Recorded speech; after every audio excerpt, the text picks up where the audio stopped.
الدین ایوبی اور صلیبی جنگجوؤں کے درمیان سال بسال تک معرکہ آرائیاں جاری رہیں۔ آخر مختلف جنگی کارروائیوں اور مقابلوں کے بعد وہ معرکہ پیش آیا جو تاریخ میں فیصلہ کن حیثیت رکھتا تھا اور جس نے فلسطین کے مسیحی سلطنت کا خاتمہ اور صلیبیوں کی خود قسمت کا فیصلہ کر دیا۔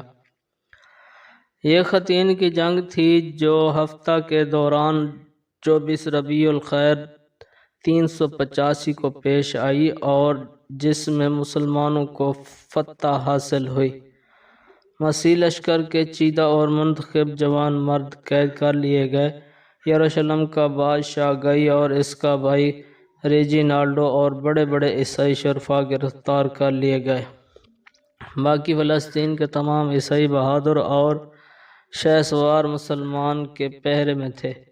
مسیحی لشکر کے معمولی سپاہی پیدل اور سوار جو زندہ بچے تھے سب مسلمانوں کے اسیر ہو گئے۔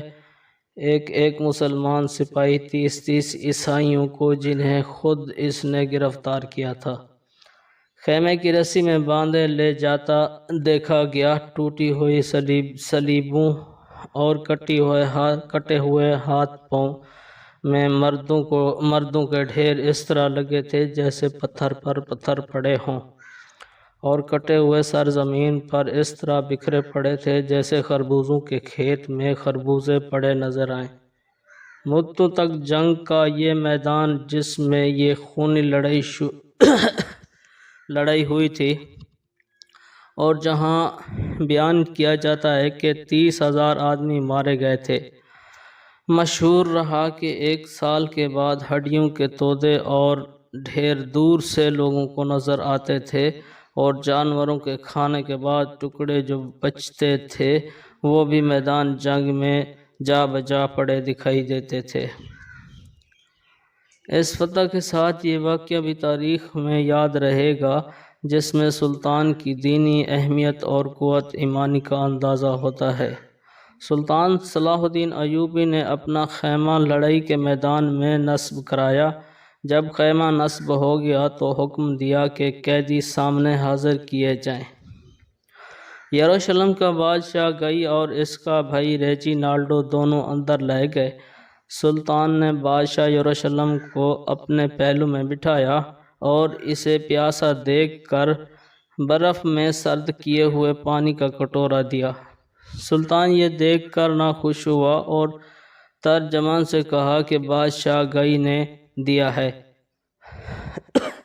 روٹی اور نمک جسے دیتے ہیں وہ محفوظ سمجھا جاتا ہے، مگر یہ آدمی ریجینالڈو اس قسم کی حفاظت میں ہی میرے انتقام سے نہیں بچ سکتا۔ سلطان اتنا کہہ کر کھڑا ہوا اور ریجینالڈو کے سامنے آیا۔ ریجینالڈو جب سے خیمہ میں داخل ہوا تھا برابر کھڑا رہا تھا۔ سلطان نے اس سے کہا کہ سن، میں نے تجھے قتل کرنے کی قسم 2 مرتبہ کھائی تھی۔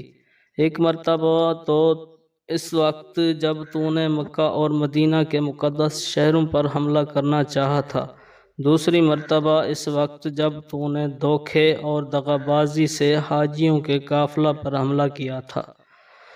جب اس بے کس حاجیوں نے تمہیں انسانیت اور شرافت کی درخواست کی تھی، تم نے گستاخانہ لہجے میں کہا کہ اپنے نبی صلی اللہ علیہ وسلم نعوذ باللہ سے کہو کہ تمہیں رہائی دلائیں۔